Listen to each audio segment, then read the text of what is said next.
BVG wellness. Cancer का नाम सुनते ही मन में तरह तरह के सवाल खड़े हो जाते हैं। क्या इसका इलाज है या नहीं? इलाज कितना कारगर होगा? ये सवाल हर किसी को परेशान करते हैं। लेकिन आज की तारीख में कैंसर अब कोई लाइलाज बीमारी नहीं रही। लगातार हो रही रिसर्च और मेडिकल साइंस में हो रही तरक्की की वजह से कैंसर के इलाज में काफी प्रगति हुई है। तो आज बीवीजी वेलनेस की कैंसर सीरीज में हम बात करेंगे कैंसर के इलाज में उपलब्ध विभिन्न विकल्पों पर, और इसके साथ ही हम जानेंगे कि कौन सा इलाज किस तरह के कैंसर के लिए कारगर हो सकता है। हेलो, हाय, नमस्कार। मैं आपकी होस्ट और दोस्त वर्षा दुबे आप सभी का हमारे शो बीवीजी वेलनेस में बहुत बहुत स्वागत करती हूँ। दोस्तों, बीवीजी वेलनेस में जैसा कि आप जानते हैं कि हमारी कैंसर पर एक बहुत ही खास सीरीज चल रही है। हमारे पिछले एपिसोड्स में हमने आपको बताया कि कैंसर क्या होता है, किस प्रकार से होता है, उसके लक्षणों के बारे में भी हमने बात की। लेकिन आज के हमारे इस एपिसोड में हम आपको बताएंगे कैंसर के ट्रीटमेंट के बारे में, क्योंकि ये एक ऐसा विषय है कि लोग इसके बारे में अक्सर कंफ्यूज हो जाते हैं कि उनको कैंसर का ट्रीटमेंट किस प्रकार से कराना चाहिए। तो आज के हमारे इस एपिसोड में हम इन्हीं सभी विषयों पर बात करेंगे, जिसके लिए हमारे साथ मौजूद हैं BVG life sciences and limited की ही एक्सपर्ट डॉक्टर अर्चना शिंदे। बीवीजी लाइफ साइंसेज एक ऐसी आधुनिक संस्था है जिसके चुनिंदा साइंटिस्ट और डॉक्टर्स अपनी रिसर्च के आधार पर आज के मॉडर्न लाइफस्टाइल के कारण होने वाली समस्याएं, diabetes, heart problems, asthma, liver problems, constipation, hair fall से निपटने के लिए ऐसे प्रोडक्ट्स का निर्माण कर रहे हैं जो ह्यूमन लाइफ को साधारण से बेहतर और बेहतर से बेहतरीन बना सकते हैं। उन्हीं चुनिंदा एक्सपर्ट्स में से एक बहुत ही प्रतिभाशाली भारत विकास ग्रुप यानी बीवीजी के वेलनेस क्लिनिक की कंसल्टेंट है डॉक्टर अर्चना शिंदे। आपने आयुर्वेद में स्नातकोत्तर किया है और साथ ही आपने आयुर्वेद में पीएचडी की उपाधि हासिल की है। स्कोपस, वेब ऑफ साइंसेज जैसी विभिन्न उच्च अनुक्रमित पत्रिकाओं में आपके कई वैज्ञानिक शोध लेख और शोध पत्र प्रकाशित हुए हैं। आप international academy of Ayurveda, global Ayurveda academy संयुक्त राज्य अमेरिका की आजीवन सदस्य हैं। आप बीवीजी के माध्यम से लोगों की स्वास्थ्य सेवा में लगी हुई हैं। डॉक्टर अर्चना, आज बीवीजी वेलनेस के इस मंच पर आपका बहुत बहुत स्वागत। बहुत शुक्रिया वर्षा। दोस्तों, अगर आपके मन में भी कैंसर से संबंधित कोई समस्या है, कोई सवाल यदि आप पूछना चाहते हैं, तो हमारे स्क्रीन पर दिए गए कॉन्टैक्ट डिटेल्स पर आप संपर्क कर सकते हैं। आप हमें कॉल के थ्रू भी रीच आउट कर सकते हैं और आप हमें मेल भी कर सकते हैं। तो मैम, सबसे पहले तो आज जो हम बात करने वाले, जिस विषय पर बात करने वाले, बहुत ही इम्पोर्टेंट विषय है जी। आज हम बात करेंगे कैंसर के ट्रीटमेंट के ऊपर जी। क्योंकि ये एक ऐसा विषय है जो अक्सर लोगों के मन में इससे संबंधित बहुत ही सारे डाउट्स रहते हैं, उनको एक क्लियर गाइडेंस नहीं मिल पाता जी। तो आज हम बात करेंगे। सबसे पहले तो जब हम कैंसर के ट्रीटमेंट की बात करते हैं, अगर किसी व्यक्ति को कैंसर डिटेक्ट होता है तो उनके शुरुआती स्टेप क्या होने चाहिए, किस प्रकार से उनको ट्रीटमेंट सिलेक्शन करना चाहिए, क्या पहला स्टेप क्या होना चाहिए उनका? जी, देखिए, कैंसर एक तो ये है कि जब सुन लेते हैं कैंसर नाम तो फैमिली डर जाती है, पेशेंट्स तो डरते ही है, लेकिन फैमिली भी डिस्टर्ब हो जाती है। तो मेरा सभी दर्शकों से यही निवेदन है कि आप डरे ना। जब आपको कैंसर डिटेक्ट होता है, कोई पेशेंट को या आपके फैमिली मेंबर को अगर कैंसर डिटेक्ट होता है, सबसे पहले तो काउंसलिंग सबसे इम्पोर्टेंट है। आपको मोरल सपोर्ट पेशेंट को देना जरूरी है। आपको जो स्पेशलिस्ट, जो तज्ञ डॉक्टर है कैंसर से रिलेटेड, उनको आपको मिलना है। कैंसर की जो ट्रीटमेंट होती है वो दो लोग कर सकते हैं, बेसिकली करते हैं, ऑन्को फिजिशियंस और ऑन्को सर्जन्स। तो इसमें फर्क ये होता है कि जब कैंसर हम लोग डिटेक्ट करते हैं, कैंसर हमारी स्टेजिंग के ऊपर हम लोग ट्रीटमेंट डिसाइड होती है। कैंसर की क्या स्टेजिंग है, उसका फैलाव शरीर में कितना है, उस हिसाब से डिसाइड होता है कि कैंसर की कौन सी ट्रीटमेंट स्टार्ट की जाए। तो ऑन्को फिजिशियंस जो होते हैं बेसिकली ये दवाई से कैंसर का जो ग्रोथ है उसको कम करने के लिए दवाइयाँ देते हैं, और ऑन्को सर्जन्स जो होते हैं वो ट्यूमर्स, अगर वो कैंसर का जो ट्यूमर है वो ग्रोथ अगर वो निकाल सकते हैं तो ये सर्जन्स ये सर्जरी से ये कैंसर की ग्रोथ शरीर से निकालते हैं। मोस्टली ब्रेस्ट कैंसर में हम लोग सर्जरी बहुत जल्दी एडवाइस करते हैं। तो ये दोनों रोल बहुत क्लियर है ये डॉक्टर्स के। लेकिन बहुत बार ये होता है कि ये कैंसर को सुन के उसका इलाज बहुत महंगा है, उसके साइड इफेक्ट्स बहुत है, ये सुन के लोग विंडो शॉपिंग करते हैं कि क्या कोई दूसरा अल्टरनेटिव है जो कैंसर को पूरी तरह से ठीक करे। लोगों को ये एक्चुअली अवेयरनेस नहीं होता है कि कैंसर होता कैसे है, इसीलिए उनको ये नहीं पता होता है कि क्या कोई दवाई है जो कि पूरे जड़ से ये दवाई पूरी जड़ से ये बीमारी पूरी तरह से ठीक करे। अभी देखिए इंडिया में इतने क्वैक्स डेवलप हुए हैं, इतने क्वैक्स डॉक्टर जो खुद को डॉक्टर बताते हैं, लोगों को बोलते हैं कि मैं पूरी तरह से आपकी बीमारी ठीक करूंगा, ये क्लेम करते हैं, टॉल क्लेम्स, जो कि ये साइंटिफिकली पढ़े हुए नहीं रहते, उनके पास ना कोई डिग्री होती है ना उनके पास वो डिसीज का पूरा नॉलेज होता है। लेकिन लोगों को ये फॉल्स जो क्लेम है उसके तरफ अट्रैक्ट होते हैं और ये लोग ये क्वैक्स की तरफ जाते हैं कि नहीं ये मुझे मेरा कैंसर ठीक कर देगा। तो मेरी सबसे यही दरख्वास्त है कि आप बिल्कुल भी क्वैक्स को या जो फॉल्स क्लेम करते हैं इनकी तरफ जरा भी आप अट्रैक्ट ना होइए। जो एजुकेटेड डिग्री होल्डर्स है, प्रॉपर प्रैक्टिशनर्स हैं, उनसे आप सलाह लीजिए। जब आप कैंसर की ट्रीटमेंट की बात करते हैं, कहाँ से शुरुआत होगी, ये शुरुआत हम कैंसर के स्टेजिंग के ऊपर डिपेंड होती है कि ट्रीटमेंट की शुरुआत कहाँ से हो। अगर ये जैसे मैंने पहले भी बताया, स्टेजिंग हम लोग TNM स्टेजिंग करके बोलते हैं कैंसर को, जिसमें स्टेज 1, स्टेज 2, स्टेज 3, स्टेज 4 इस तरीके से हम लोग कैंसर की ग्रोथ की स्टेजिंग करते हैं। स्टेज 1 मतलब जो एक ही जगह पे है, जो कि कहीं फैला हुआ नहीं है। स्टेज 2 मतलब जो थोड़ा बड़ा हुआ है, अपनी ही जगह पे है, लेकिन शायद हो सकता है बाजू के कोई ऑर्गन में फैलने की संभावना है।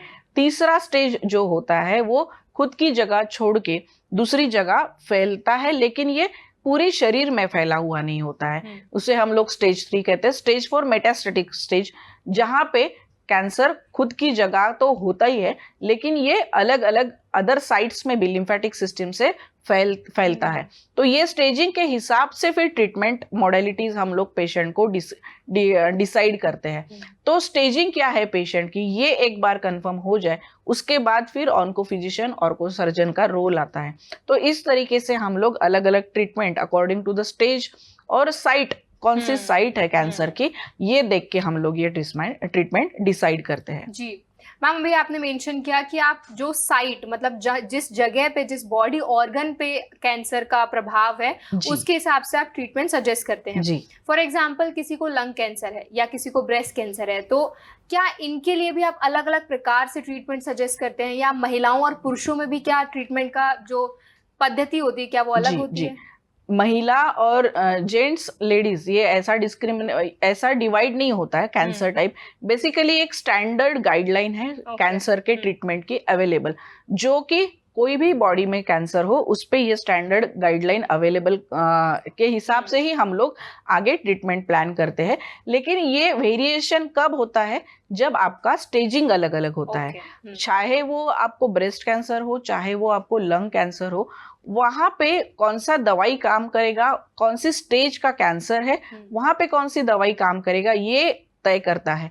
बहुत बार ऐसे होता है कि कैंसर, अगर फॉर एग्जांपल अभी आपने ब्रेस्ट कैंसर की बात की, तो ट्यूमर बहुत बड़ा होता है जो कि फर्स्ट स्टेज में सर्जरी से नहीं निकाल सकते, तो फिर हमें उसको रिड्यूस करना होता है। तो फिर उसके लिए हम लोग अदर ट्रीटमेंट की सहायता लेते हैं। स्टैंडर्ड ट्रीटमेंट अलग अलग होते हैं जो हम लोग आगे बात करेंगे ही। तो फिर हम लोग वो ट्यूमर की साइज रिग्रेस करके फिर सर्जरी कराते हैं। तो मेरा कहने का मतलब यही है कि अलग अलग मोडालिटीज है। इसके साथ साथ एज अ आयुर्वेदा डॉक्टर मैं ये कहूँगी कि आप इंटरडिसिप्लिनरी जो भी फैसिलिटीज अवेलेबल है या जो साइंटिफिकली प्रूवन मेडिसिन है जो आपको आपकी सेहत को ठीक रखने के लिए मददगार होती है, वैसे आप होम्योपैथी है, आयुर्वेद है, इसका भी आप चयन करा सकते हैं। आयुष मंत्रालय ने काफ़ी इंटरडिसिप्लिनरी जो ब्रांचेस है, इनको आयुष मंत्रालय से काफ़ी बैकअप मिल रहा है कि बिकॉज ये पूरी रिसर्च ओरिएंटेड कुछ मेडिसिन हमने स्टडी की है और ये अभी प्रस्थापित भी हुई है। तो आप अगर आपकी स्टेजिंग पे अगर इंटरडिसिप्लिनरी ट्रीटमेंट या आयुर्वेद या होम्योपैथी के मेडिसिन से भी अगर फायदा होता है, तो साथ साथ वो आप स्टैंडर्ड ट्रीटमेंट के साथ साथ इसका भी चयन कर सकते हैं। जैसे BVG लाइफ साइंसेस ने कैंसर किट बनाई है, हमने इसके पहले भी बात की। ये कैंसर किट हमारी ओवरऑल जनरल हेल्थ पेशेंट को बरकरार रखने के लिए हेल्प करती है। बहुत बार कैंसर के जो स्टैंडर्ड ट्रीटमेंट है उनके साइड इफेक्ट्स होते हैं, तो ये साइड इफेक्ट्स कम करने के लिए भी ये हमारी कैंसर किट मदद करती है। और कहीं ना कहीं ये पेशेंट की जो लाइफस्टाइल है, क्वालिटी ऑफ लाइफ है, ये इम्प्रूव करने के लिए मददगार होती है। तो इस तरीके से आप कोऑर्डिनेशन में स्टैंडर्ड ट्रीटमेंट और जो मॉडर्न और आयुर्वेदा ट्रीटमेंट ये साथ साथ बिल्कुल ले सकते हैं। मैम, हम अक्सर कीमोथेरेपी और रेडिएशन थेरेपी के बारे में सुनते हैं जी, तो इनके बारे में थोड़ा डिटेल में बताइए। देखिए लोगों को सिर्फ दो ही चीजें पता है, कैंसर की ट्रीटमेंट मतलब कीमोथेरेपी, रेडिएशन, जी। लेकिन कैंसर की मुख्यतः 6-7 प्रकार की अलग अलग ट्रीटमेंट है। एडवांसमेंट आई है, नए नए मॉलिक्यूल्स आए हैं। तो बेसिकली अगर जब हम कैंसर की ट्रीटमेंट की बात करते हैं तो पहला आता है सर्जरी, दूसरा आता है कीमोथेरेपी, तीसरा आता है एडजुवेंट हार्मोनल ट्रीटमेंट, चौथा आता है टारगेटेड थेरेपी, पांचवा आता है रेडिएशन, छठवा आता है स्टेम सेल्स थेरेपी या जिसे हम लोग बोन मैरो ट्रांसप्लांट। तो इस तरीके से वन बाय वन ये अपग्रेडेड ट्रीटमेंट मोडालिटीज आजकल मॉडर्न साइंस में अवेलेबल है। सर्जरी मतलब जो कैंसर की ग्रोथ अगर वो निकाल सकते हैं, अगर वो ग्रोथ लिमिटेड एरिया में है या वो ज़्यादा फैली नहीं है या ये वाइटल्स ऑर्गन्स को कहीं डिस्टर्ब नहीं कर रही है, तो वो स्टेज में ऑन्को सर्जन वो कैंसर की ग्रोथ निकाल लेता है। कभी भी जब ये ओरिजिनल साइट कैंसर की जहाँ पे डेवलप हुआ है वो निकालेंगे तो वो पेशेंट में आगे आने वाले जो रिजल्ट्स है वो बहुत अच्छे आते हैं, क्योंकि आपका जो प्राइमरी फोकस है वो शरीर से निकल जाता है। लेकिन बहुत बार ऐसा होता है कि कैंसर अगर वाइटल ऑर्गन्स में अगर कहीं पे है, फॉर एग्जांपल अगर गॉल ब्लैडर में है और वो लीवर में चला गया है और स्टेजिंग बहुत बड़ा है, तो ऐसे इसमें प्राइमरी स्टेज में हम लोग सर्जरी नहीं कर सकते। फिर वहाँ पे हमें दवाई देके वो कैंसर की ग्रोथ कम करते हैं और उसके बाद फिर सर्जरी करते हैं। सेकंड जो ट्रीटमेंट मोडालिटी आती है ये कीमोथेरेपी, जो केमिकल होते हैं वो हम लोग नस के द्वारा, इंजेक्शंस के द्वारा बॉडी में कैंसर सेल्स को मारने के लिए इंजेक्ट करते हैं, जिसे हम लोग कीमोथेरेपी कहते हैं। इसके भी अलग अलग मॉलिक्यूल्स होते हैं, जैसे कैंसर के सेल्स का टाइप है उस तरीके से हम लोग ये मॉलिक्यूल कौन सा यूज करना है वो कैंसर को मारने के लिए ये हम लोग चयन करते हैं। तो ये कीमोथेरेपी होती है, इसकी लॉन्ग अलग अलग साइकिल्स होती है। ये कैंसर की स्टेज क्या है उस हिसाब से हम लोग फिर ये कीमोथेरेपी की साइकिल्स पेशेंट्स को डिसाइड करते हैं। थर्ड जो होती है टारगेटेड थेरेपी, जहाँ पे बहुत बार ये होता है कि कैंसर सिर्फ लोकलाइज्ड है, वो कहीं पे फैला हुआ नहीं है, तो सिर्फ वही जगह पे अगर करनी है तो बहुत बार फिर हम लोग टारगेटेड थेरेपी देते हैं। रेडिएशन में बेसिकली ये टारगेटेड थेरेपी यूज करते हैं। रेडिएशन मतलब क्या कि एक जगह पे अगर कैंसर है लेकिन उसकी साइज काफी बड़ी है, तो उसको श्रिंक करने के लिए हम लोग एक एक्सटर्नल बीम से हाई रेडिएशन वो जगह को टारगेट करके रेडिएशन देते हैं। एक्सरे में जो रेडिएशन होता है वो बहुत ही मिनिमम रेडिएशन होता है, जो हमारे इनसाइड बॉडी को दिखाता है या डिटेक्ट करता है। लेकिन जो रेडिएशन ट्रीटमेंट में कैंसर में जो रेडिएशन यूज होते हैं ये बहुत ही हाई रिजोल्यूशन के रेडिएशंस यूज होते हैं, जो कि बॉडी के लिए इतर जो बाकी के जो हेल्दी ऑर्गन्स है इसके लिए ये सही नहीं होते।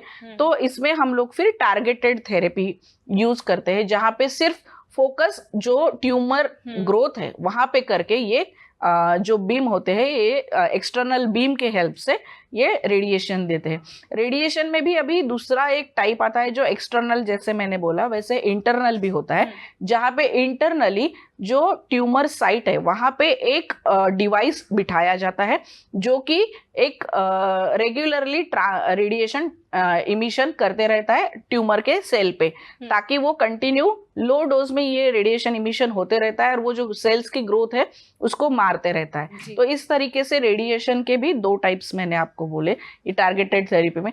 तीसरा एक है हार्मोनल थेरेपी। हार्मोनल थेरेपी मतलब क्या कि बहुत से कैंसर, फॉर एग्जांपल फीमेल्स में जो कैंसर होते हैं, ब्रेस्ट कैंसर है या यूट्रस का कैंसर है या ओवेरियन कैंसर है, इनमें हार्मोन्स का बहुत इंपॉर्टेंट रोल होता है जो ये कैंसर पैदा करते हैं। एक्स्ट्रा हार्मोनल ग्रोथ या सिक्रीशंस जो महिलाओं में ज्यादा होती है उनमें ये कैंसर का प्रभाव ज्यादा दिखता है। तो ऐसे इसमें फिर हम लोग हार्मोनल ट्रीटमेंट देते हैं जो कि ये एक्स्ट्रा हार्मोनल टेंडेंसी है पेशेंट्स की वो कम करने के लिए हेल्प करते हैं। इसी के साथ हम लोग इम्यूनोथेरेपी देते हैं। इम्यूनोथेरेपी मतलब हमारी जो इम्यून सिस्टम है उनके सेल्स को स्ट्रांग बनाने के लिए कुछ मेडिसिन होते हैं जो हम लोग IV नस से देते हैं, वो इम्यूनोथेरेपी कहते हैं, जो कि कैंसर के सेल्स की ग्रोथ कम करने के लिए हेल्प करते हैं और जो नॉर्मल सेल्स है उनकी ग्रोथ नॉर्मल हेल्दी रखने के लिए हेल्प करते हैं। तो ये इम्यूनोथेरेपी हो गई इस तरीके से। और लास्ट में मैंने जैसे बताया स्टेम सेल थेरेपी या बोन मैरो ट्रांसप्लांट। बहुत बार जब भी कैंसर होता है तो ये बोन मैरो को अफेक्ट करता है, तो जहाँ पे ये साइट है वो जो अफेक्टेड बोन मैरो होता है वो एक सॉफ्ट होता है जो निकाल के बेसिकली पेल्विक बोन में और जो ब्रेस्ट बोन होता है वहां पे हम लोग ये बोन मैरो ट्रांसप्लांट करते हैं, तो वहां पे ये रिप्लेस करते हैं। तो इस तरीके से अलग अलग ट्रीटमेंट मोडेलिटीज कैंसर की होती है, ये मॉडर्न ट्रीटमेंट में हुई। इसी तरह आयुर्वेदा में हम लोग इंटरनल मेडिकेशंस पेशेंट को सजेस्ट करते हैं जो इनकी फॉर एग्जांपल ये मॉडर्न में जैसे हम लोग इम्यूनोथेरेपी देते हैं वैसे ही आयुर्वेदा में भी ये इम्यून सिस्टम पे काम करने वाले ही ड्रग्स होते हैं, मेडिसिन होते हैं जो कि इंटरनली लोगों को रोज खानी होती है, दवाइयाँ खानी। तो ये भी यही काम करते हैं कि इम्यून सिस्टम आपकी बरकरार रखते हैं। इसी के साथ साथ पंचकर्मा ट्रीटमेंट भी आयुर्वेदा में अवेलेबल है जो कि कैंसर पेशेंट्स को एक एक्सटर्नल सपोर्ट के लिए और एक रेजुविनेशन के लिए हम लोग ये ट्रीटमेंट देते हैं।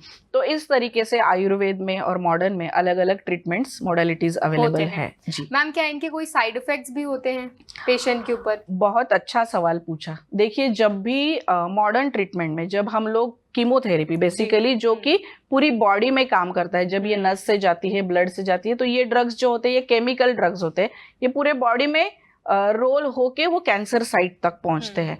ये जो केमिकल्स बने हैं, ये जो मेडिसिन बना है, ये मेडिसिन को ये नहीं पता होता है कि ये सिर्फ कैंसर सेल्स को मारना है। बहुत बार ये होता है ये कैंसर सेल्स को तो मारते हैं लेकिन इसके साथ साथ जो हेल्दी सेल्स होते हैं उसकी भी ग्रोथ को हैम्पर करते हैं। तो इसके कारण क्या होता है, या रेडिएशन जो देते हैं इससे भी यही है कि नॉर्मल से कैंसर सेल्स तो वो टारगेट करते हैं, कैंसर सेल्स तो वो मारते हैं, लेकिन इसके साथ साथ जो नॉर्मल सेल्स होते हैं उसकी भी ग्रोथ हैम्पर करते हैं। इसके कारण कीमो और रेडिएशन जो थेरेपी है इसमें बहुत सारे साइड इफेक्ट्स लोगों को फेस करने होते हैं। बहुत बार लोग ये साइड इफेक्ट के कारण ही ट्रीटमेंट लेने के लिए थोड़ा सा डरते हैं या अवॉइड करते हैं। तो कॉमनली देखे गए जो साइड इफेक्ट्स हम लोग कीमोथेरेपी के और रेडिएशन के जो देखे हैं उसमें ये होता है कि मेनली ये जो साइड इफेक्ट्स डेवलप होते हैं ये बोन मैरो के डिप्रेशन से डेवलप होते हैं। जब ये बोन मैरो डिप्रेशन होगा तो उसके बाद अलग अलग साइड इफेक्ट्स पेशेंट्स में डेवलप होते हैं। बहुत कॉमनली देखे गए साइड इफेक्ट्स है कि हेयर फॉल होता है, क्योंकि ये डेली जनरेट होने वाले सेल्स है। हेयर के जो सेल्स है वो डेली जनरेट होने वाले तो हेयर फॉल सबसे पहला सिम्टम पेशेंट को दिखता है। माउथ अल्सर्स डेवलप होते हैं, माउथ की जो लाइनिंग है वो भी डेली डेवलप होने वाले सेल्स है, तो वहां पे ये अटैक कर देते हैं जो नॉर्मल सेल्स होते हैं। तो माउथ अल्सर्स होगा पेशेंट को, नॉशिया रहता है, वोमिटिंग रहता है, वीकनेस डेवलप होता है। तो इस तरीके से अलग अलग छोटे छोटे साइड इफेक्ट, लेकिन ये भी है कि ये साइड इफेक्ट जो होते हैं ये ट्रीटमेंट लेने के बाद 2-3 दिन तक रहेंगे, उसके बाद शायद ये ट्रीटमेंट ये कम हो जाते हैं और पेशेंट नॉर्मल लाइफस्टाइल व्यतीत करता है। लेकिन इसका प्रॉब्लम ये है कीमो का कि ये एक साइकिल देके रुकता नहीं है। बहुत पेशेंट को स्टेजिंग के हिसाब से 20 साइकिल 30 साइकिल इतनी साइकिल ट्रीटमेंट की लेनी होती है। 21 दिन बाद फिर से रिपीटेशन इंजेक्शन। तो बार बार ये कीमो का जो अटैक बॉडी पे होता है इसके कारण कहीं ना कहीं इनडायरेक्टली आपके इम्यून सिस्टम कहीं ना कहीं वीक होते जाती है। इम्यून सिस्टम वीक होने के कारण फिर पेशेंट को अलग अलग जो सिम्टम्स है, जो साइड इफेक्ट्स है वो नोट डाउन होते हैं और वो पेशेंट को फेस करने होते हैं। बिल्कुल मैम, हमने आयुर्वेदा की बात की थी कि कुछ आयुर्वेदा ट्रीटमेंट्स भी हम कैंसर के पेशेंट्स को रिकमेंड करते हैं जी। तो थोड़ा आयुर्वेद के ट्रीटमेंट के बारे में बताइए कि आप किन पेशेंट्स को ये रिकमेंड करती हैं? Basically Ayurveda is for everyone, हर एक के लिए आयुर्वेदा है। लेकिन ये पेशेंट्स, जब कैंसर पेशेंट्स हमारे पास आते हैं तो ये इनका एक जनरल सवाल लेके आते हैं कि क्या आयुर्वेदा ट्रीटमेंट जो आप देते हो ये पूरी तरह से कैंसर को ठीक करता है।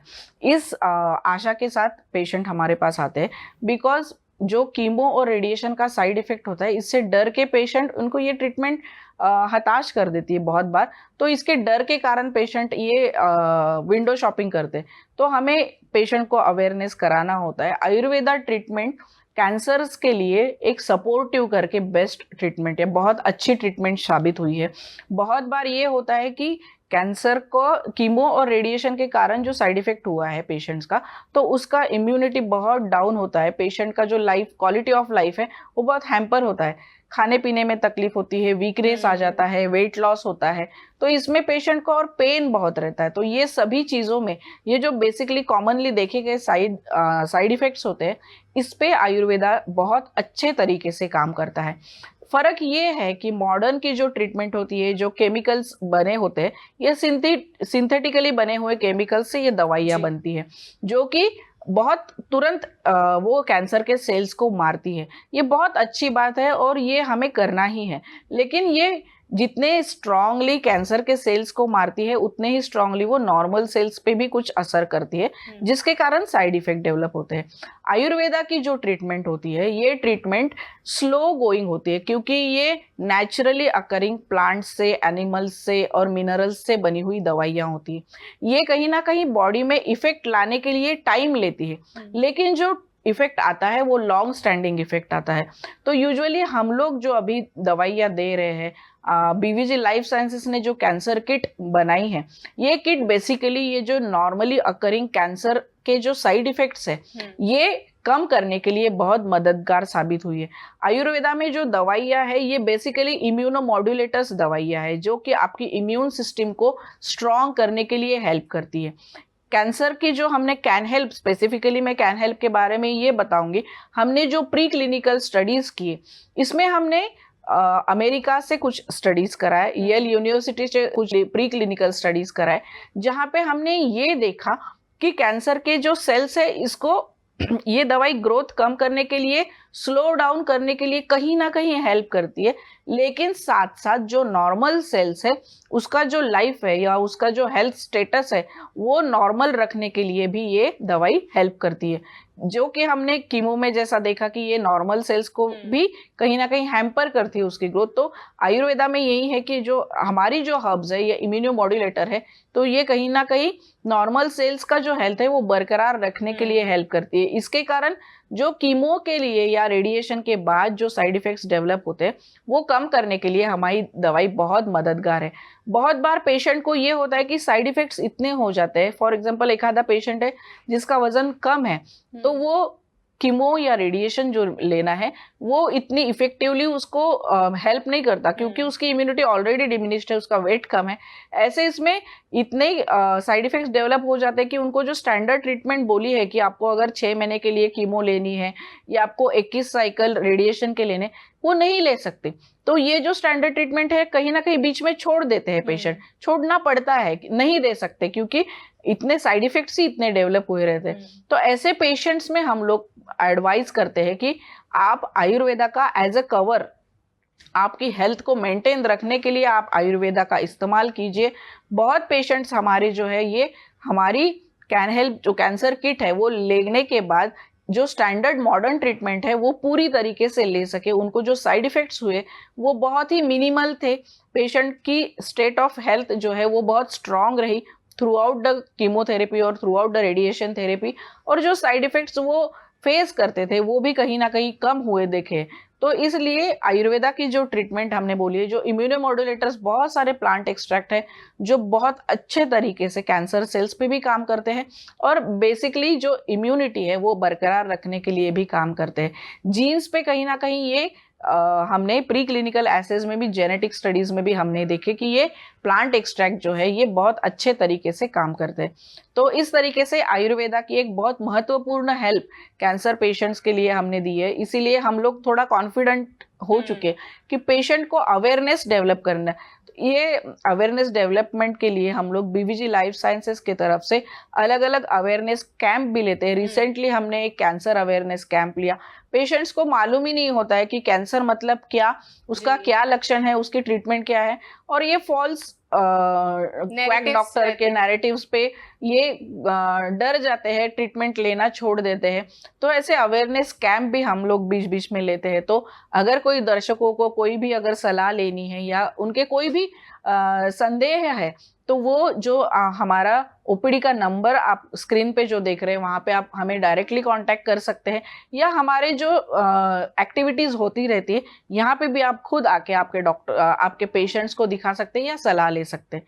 तो इस तरीके से हमारी आयुर्वेद दवाई भी बहुत ही अच्छे तरीके से कैंसर पेशेंट्स में हेल्पफुल है। बिल्कुल, कहने का मतलब है जो बीवीजी लाइफ साइंसेज ने जो प्रोडक्ट तैयार किया है वो कैंसर पेशेंट के लिए बहुत ज्यादा फायदेमंद हो सकता है। मददगार है, बिल्कुल। मददगार है। मैम अब वक्त हो चला एक कॉलर का हमसे जी। जुड़ने का, तो हम चाहेंगे उनकी जो भी समस्या है उसका समाधान आप जरूर बिल्कुल दें। जी। हेलो। हेलो, नमस्कार डॉक्टर। हेलो, बोलिए। मैं सुमित बात कर रहा हूँ दिल्ली से। जी। कुछ समय से हम बहुत परेशान हैं। मेरे 12 साल के बेटे को ब्लड कैंसर डिटेक्ट हुआ। हम लोग उसका इलाज तो करवा रहे हैं, लेकिन आपको भी पता है इस सब में खर्चा कितना हो जाता है। जी। मुझे मेरी किसी रिश्तेदार ने बताया था कि बीवीजी के भी कुछ प्रोडक्ट्स है जो कि जी। कैंसर में लाभदायक हो सकते हैं। जी, मैंने आपका सवाल सुना। जी ज़रूर, आप जो बीवीजी लाइफ साइंसेस ने जो दवाई बनाई है कैंसर किट, जिसमें 4 तरीके की दवाई आती है, तो बेटे के लिए अगर उसकी स्टेज क्या है, उसको क्या कौन से तरीके का कैंसर है, उसके अगर रिपोर्ट्स आप मुझे शेयर करेंगे तो शायद मैं आपको और ज़्यादा अच्छे तरीके से सलाह दे सकूंगी। हमारी जो कैंसर किट बनाई है ये पेशेंट को, आपके बेटे को, एक आपकी इम्यून सिस्टम उसकी ठीक रहने के लिए ज़रूर मददगार होगी। और हमारी दवाई की विशेषता ये है कि हम कोई भी मॉडर्न जो ट्रीटमेंट चल रही है उसको कभी भी बंद नहीं करने के लिए बोलते हैं, तो साथ साथ चलाने के लिए बोलते हैं, ताकि जो मॉडर्न ट्रीटमेंट है वो भी कंप्लीट कर सकता है पेशेंट और उसकी इम्यूनिटी भी बरकरार रहती है। तो ज़रूर आपके बेटे को अगर हो सके तो उसके जो रिपोर्ट्स है वो आप मुझे शेयर कीजिए। वो प्रॉपर असेसमेंट करके मैं आपको एक प्रॉपर डोसेज पेशेंट आपके बेटे के लिए तय करके आपको दवाई भेज सकती हूँ। तो ज़रूर ये हमारी जो कैंसर किट है, बीवीजी की जो कैंसर किट है, ये ज़रूर मददगार साबित होगी। लेकिन मेरी सलाह आपको ये है कि अगर मॉडर्न ट्रीटमेंट जो चल रही है, स्टैंडर्ड ट्रीटमेंट, भले ही वो अगर महंगी भी है, लेकिन अगर वो लाइफ स्पैन बढ़ाने वाली है तो ये आपने बंद नहीं करनी है।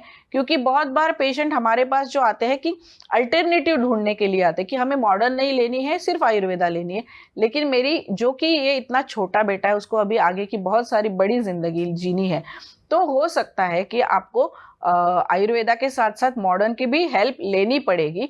इसके लिए अगर आपको इकोनॉमिकली कुछ इश्यूज है तो गवर्नमेंट की अलग अलग स्कीम्स आती है, वो स्कीम्स की आप उपाय योजना कर सकते हो जो आपको मॉनेटरी हेल्प करेगी। बहुत सारी अलग अलग कैंसर पेशेंट के लिए स्कीम अभी गवर्नमेंट ने जारी की है, तो उसकी आप आपके स्टेट में देखिए कि आप कौन सी स्कीम ले सकते हैं और उसका लाभ लेके आप आयुर्वेदा की भी साथ साथ दवाई चला सकते हैं। उसका हीमोग्लोबिन अक्सर कम हो जाता है और फिर जी इंजेक्शन देना पड़ता है।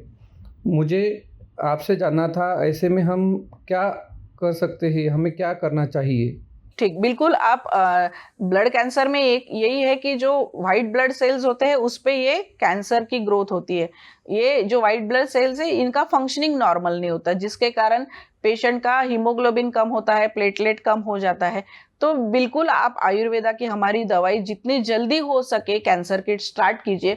हम पेशेंट को अवेयरनेस हमेशा यही देते हैं कि अगर आप कीमो और रेडिएशन ले रहे हो या लेना है, अगर आपको एडवाइस किया है तो पहले आप हमारी कैंसर किट स्टार्ट कर दीजिए, ताकि आपकी जो इम्यून सिस्टम है वो स्ट्रांग हो जाएगी। और इम्यून सिस्टम एक बार स्ट्रांग होने के बाद जो कीमो या रेडिएशन लेते हैं वो भी पेशेंट बहुत अच्छे तरीके से सह सकता है और वो भी ट्रीटमेंट कंटिन्यू कर सकता है। तो जितनी जल्दी हो सके आप मुझे रिपोर्ट आपके बेटे के शेयर कीजिए, जहां मुझे लगता है मैं बिल्कुल मदद करूंगी पेशेंट के लिए, उसको प्रॉपर तरीके से दवाई का डोसेज आपके लिए बताऊंगी। बहुत बहुत धन्यवाद जी, नमस्ते।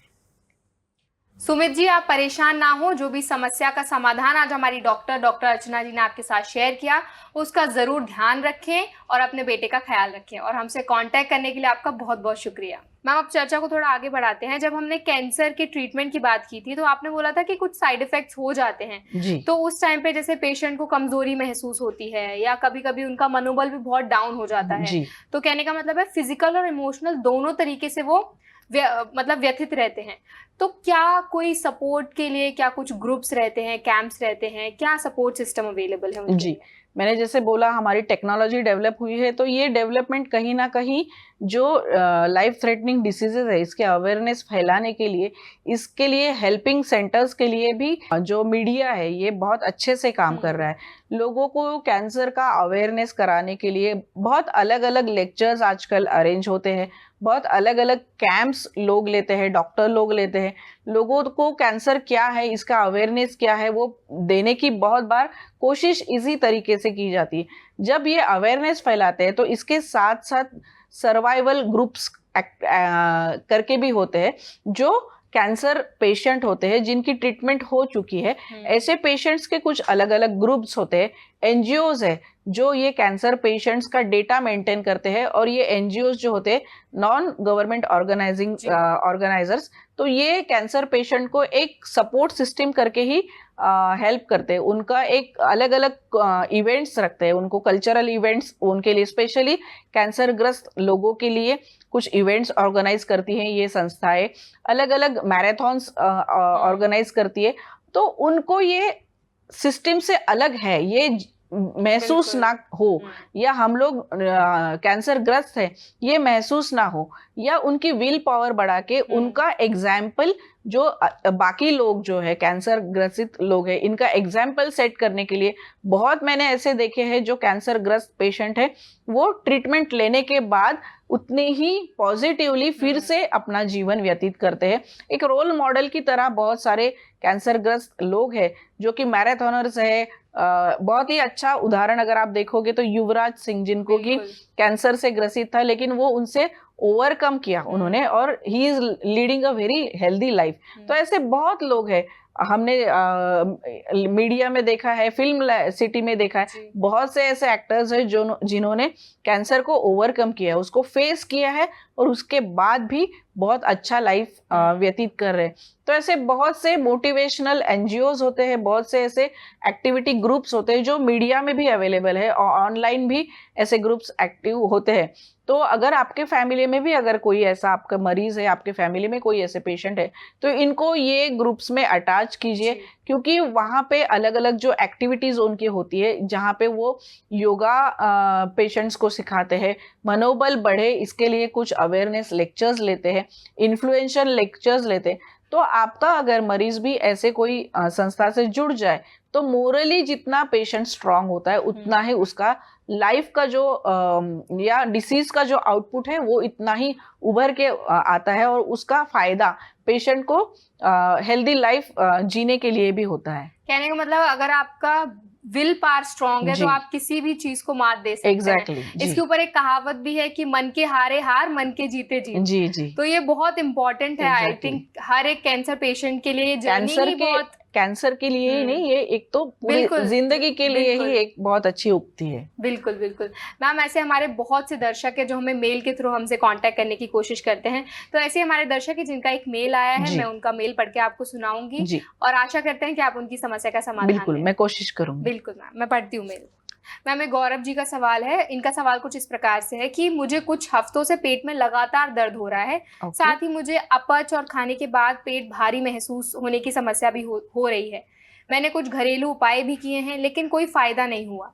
इसके साथ ही मुझे पिछले कुछ दिनों से मल में खून भी आ रहा है। मैं काफी परेशान हूँ और जानना चाहता हूँ कि क्या ये कोई गंभीर बीमारी का संकेत हो सकता है? क्या मुझे किसी डॉक्टर से मिलना चाहिए? और साथ ही क्या मुझे कुछ ऐसे उपाय बता सकती है जिनसे मैं इन लक्षणों को कम कर सकूं और अपनी सेहत का ध्यान रख सकूं? जी, बहुत अच्छा सवाल है इनका, गौरव जी का। गौरव जी, मैं आपको ये बताना चाहूंगी कि ये सबसे पहले आपको डॉक्टर को कंसल्ट करना जरूरी है। जब खून आ रहा है, मल के द्वारा आपको खून आ रहा है, इसका मतलब ये नहीं है कि आपको कैंसर ही है। बहुत सारे ऐसे डिसीज है जहाँ पे आपको स्टूल से खून जाता है। सबसे इम्पोर्टेंट है जो अतड़ियों का सिंड्रोम होता है, जिसे हम लोग IBS इरिटेबल बाउल सिंड्रोम कहते हैं, जहाँ पे खाना अपचित होता है और वहाँ पे जो इंटेस्टिनल लाइनिंग्स होती है वो कहीं ना कहीं डिस्टर्ब हो जाती है। तो इरिटेबल बाउल सिंड्रोम में भी बहुत बार पेशेंट को स्टूल से खून गिरता है। इसी तरीके से इंटरनल हिमोरॉइड्स, पाइल्स जिसे बोलते हैं, ऐसे इसमें भी जिनको लॉन्ग स्टैंडिंग कॉन्स्टिपेशन है, ऐसे पेशेंट्स में भी खून आता है स्टूल से। तो पहले आपको तो ये रूल आउट करना है कि ये खून क्यों आ रहा है, बिकॉज खून आना ये नॉर्मल थिंग है नहीं। तो आपको बहुत प्राइमरी लेवल पे पहले ये रूल आउट कीजिए कि ये खून क्यों आ रहा है। अगर हो सके तो आप गैस्ट्रोइंटेस्टिनल जो डॉक्टर होते हैं, स्पेशलिस्ट, उनको दिखाइए, क्योंकि रोज के इनके 1000 मरीज यही तरीके के वो देखते हैं, तो वो एक्सपर्ट होते हैं ये चीजों में। तो आप गैस्ट्रोइंटेस्टिनल जो सर्जन है या फिजिशियन है, उनको दिखा के आपका पहले तो निदान करिए कि क्या ये निदान नॉर्मल है या कहीं ये बड़ी बीमारी का कुछ संकेत है। बहुत बार ऐसा होता है कि खून जब आता है तो कहीं ना कहीं ये कैंसर का भी, रेक्टल कैंसर है या एब्डोमिनल इंटेस्टाइन में कहीं पे मास डेवलप हुआ है, तब भी ये खून आता है। बहुत बार ऐसे पेशेंट्स भी होते हैं जिनको कोई दवाई खाते हैं, उसका साइड इफेक्ट करके भी खून आता है। लेकिन अगर आपके केस में ये अगर हिस्ट्री नहीं है तो आपको प्राइमरी ये पहले जानना जरूरी है कि ये खून क्यों आ रहा है। अगर आपका निदान अगर ये नॉर्मल होता है, जो कि दवाई से पूरी तरीके से ठीक हो सकता है, तो जरूर पहले आप गैस्ट्रोइंटेस्टिनल सर्जन से पहले इसकी जांच करा लीजिए, इसका निदान कराइए। उसके बाद फिर आगे की ट्रीटमेंट जो निदान होगा उस तरीके से आगे की ट्रीटमेंट पे हम लोग लाभ ले सकते हैं। गौरव जी, हमें पूरी उम्मीद है जो भी समाधान आज हमारी डॉक्टर अर्चना जी ने आपके साथ शेयर किया वो आपको फायदेमंद लगेगा। इसके साथ ही जो भी बातों का ध्यान रखने के लिए उन्होंने आपसे कहा, उनका जरूर ध्यान रखें। और आपका बहुत बहुत शुक्रिया हमसे कांटेक्ट करने के लिए। मैम, अब चर्चा को थोड़ा आगे बढ़ाते हैं। इनसे पहले जो हमारे कॉलर थे उन्होंने बोला था कि वो फाइनेंशियली इतने स्ट्रांग नहीं है, जी। और आपने कुछ स्कीम्स का भी जिक्र किया था। तो हम चाहेंगे उन स्कीम्स के बारे में आप अगर कुछ बता पाएं हमारे दर्शकों को, ताकि उनको एक फाइनेंशियल सपोर्ट भी मिल जाए। यस, ये चीजों का लोगों को मालूम नहीं होता, अवेयरनेस होता नहीं है। गवर्नमेंट्स ने बहुत सारी, जैसा डिसीज आते हैं, जैसे कि ट्यूबरकुलोसिस आया था या पोलियो आया था, पोलियो इरेडिकेशन प्रोग्राम डेवलप करके अभी पूरे देश में जो चलाया, तो पोलियो के अभी केसेस बिल्कुल भी इंडिया में आपको नहीं दिखेंगे। इसी तरीके से अलग अलग नेशनल प्रोग्राम्स गवर्नमेंट की अलग अलग स्कीम्स चलाते हैं, जो कि ये डिसीज के ऊपर, हेल्थ मिनिस्ट्री जो होती है ये डिसीज के ऊपर मेनली काम करते हैं। तो कैंसर तो अभी तो एक बहुत बड़ी चुनौती है डॉक्टरों के लिए भी, सरकार के लिए भी। तो इसके लिए भी बहुत अलग अलग स्कीम्स सरकार ने डेवलप की है। अगर स्टेट लेवल पे, अगर आप जो स्टेट में हो वो लेवल पे अगर देखेंगे, तो जैसे महाराष्ट्र में स्टेट इलनेस अवेयरनेस के एक स्कीम चलती है, वो आप उसका अवलंब करा सकते हैं। Health minister cancer awareness scheme है, जो आप उसका भी, वो एक है ऑप्शन आपके लिए, उसका भी आप ले सकते हो। इसी तरीके से chief minister provident fund, chief minister cancer fund, ऐसी भी एक योजना है जो कि बिलो पॉवर्टी लाइन, जो सोशो इकोनॉमिकली जो कॉम्प्रोमाइज्ड पेशेंट है उनके लिए स्पेसिफिकली बनी है। तो अगर उनके क्राइटेरिया में, ये स्कीम के क्राइटेरिया में आप बैठोगे, तो आपको गवर्नमेंट की तरफ से फ्री ट्रीटमेंट अवेलेबल होती है, फ्री इन्वेस्टिगेशंस अवेलेबल होते हैं।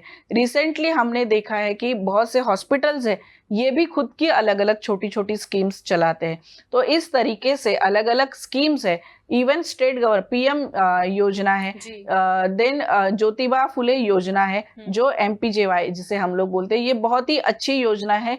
Poverty line, below poverty line के जो पेशेंट्स या मरीज होते हैं, उनको अगर ये डिसीज कोई हो जाता है, अगर आप गवर्नमेंट तक इसकी सहायता मांगेंगे, तो आपको गवर्नमेंट की तरफ से ट्रीटमेंट में ये मॉनेटरी गेन्स नहीं देते या डायरेक्टली पैसे नहीं देते, लेकिन जो आपको ट्रीटमेंट लगने वाली है, चाहे वो सर्जरी हो, चाहे वो कीमो हो, चाहे वो रेडिएशन हो, जो भी ट्रीटमेंट लगनी होती है, उसके लिए ये हॉस्पिटल से टाई अप कराते हैं। वो हॉस्पिटल्स में जाके आप ये योजनाओं का संविधान करा सकते हो या योजनाओं का उपाय करा सकते हो। जी मैम, इन योजनाओं के बारे में लोगों में इतनी अवेयरनेस अक्सर नहीं जी, होती नहीं है, है। तो आई एम जी। श्योर कि आज जो भी योजनाओं के बारे में Exactly. आपने बताया जी, वो हमारे दर्शकों को फायदेमंद लगेगा। Yes, hopefully. मैम, जब कैंसर का ट्रीटमेंट हो जाता है तो अक्सर ऐसा बोला जाता है कि फॉलो अप लेना बहुत जरूरी होता है, यस, यस। तो इस पे हम कुछ अगर प्रकाश डाल पाए कि फॉलो अप क्यों जरूरी है इतना ज्यादा, और क्या क्या तरीके के टेस्ट अवेलेबल है। बिल्कुल बिल्कुल, देखिए मैं थोड़ा डिफरेंस पहले बताऊंगी। कोई भी जी। डिसीज जो होता है, कैंसर और बाकी के डिसीज,